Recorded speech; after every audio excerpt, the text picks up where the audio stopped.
Today we're going to talk about cannabinoids and how they form within the plant. We're going to take a deeper dive into the processes that the plant goes through to create the different cannabinoids. We will see their overall chains from precursor compounds all the way down. So first, I need an easy way to show 3 different types of processes that will be happening. So I chose colored arrows to represent each process. We have a blue arrow of all enzyme reactions, an example being from CBGA to THCA. Next, a red arrow for decarboxylation, which can be looked at usually moving an acid to an active form. Then we have the orange arrow for degradation, which can happen in a few different forms, mainly temperature, light, and moisture. During the enzyme synthesis, the plant naturally has these enzymes that break down the precursors into post-compounds.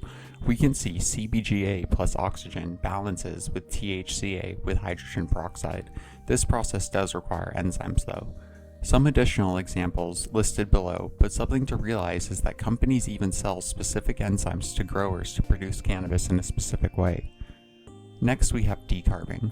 This step happens because of heat, and it takes an acid compound and changes it into a neutral and an active one.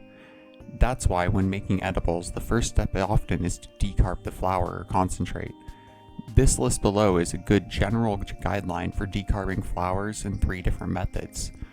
Something to take note about decarbing that it is possible to over-decarb, which then results in the degradation or possibly loss of cannabinoids. Finally, we have degradation. This can happen for a variety of reasons, temperature, light, humidity, and enzymes being the main reasons.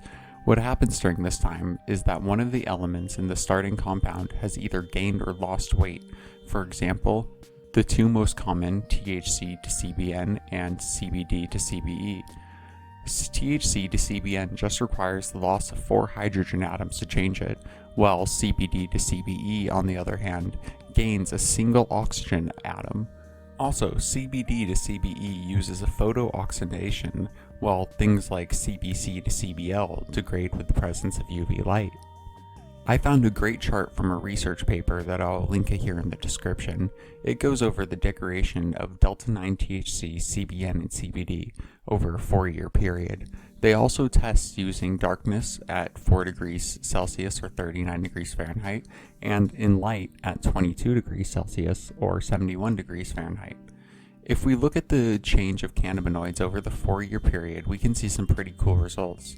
With sample 1 in darkness, we had a loss of 23.54% and in light 25.62% over 4 years, and sample 2 had a loss of 29.3% in darkness and 30.99% in light. We know as the cannabinoids change, they become other cannabinoids. At least this happens a lot of the time. So we can see with CBN and the overall increase over the 4 years, and CBD with an overall decrease over the 4 years, though CBD does turn into something else, which was not shown here and we will talk about more later on. Now let's look at the precursors of exogenous cannabinoids a little bit closer. All-phthalic acid we can see here. Something to note is that it has a pentyl group on it. This grouping will ultimately be the reason one of 2 primary cannabinoids will be created within the plant. Next we have geranyl pyrophosphate, also known as GPP. We can see that here. Finally, we have devarinic acid, which can be seen here, and notice it has a propyl group on it. This makes the other of the 2 primary cannabinoids. So these 3 precursors will be our equation. It will either be all-phthalic acid or devarinic acid in combination with geranyl pyrophosphate. First, let's see all-phthalic acid in addition with geranyl pyrophosphate. This creates cannabigrolic acid, or CBGA for short. We can see that the OA, or all-phthalic acid, in addition to the GPP, will create the CBDA, which then will create CBD, though that's not all, and we'll see more on that here in a moment. Now, geranyl pyrophosphate, in addition with devarinic acid, on the other hand, will create CBGVA, also known as cannabivarinic acid. So from here, things can get confusing, though I'll try to be as clear as possible.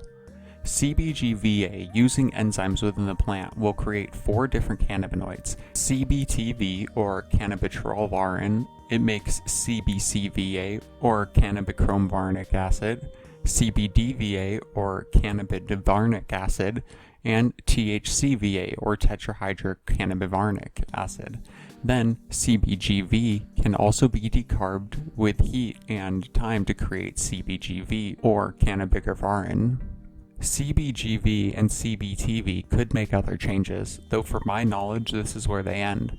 From there, CBCVA can decarb to make CBCV or cannabichromvarin, or CBCVA can degrade down to CBLVA or cannabicyclovarnic acid, which will then degrade down to CBLV or cannabicyclovarin.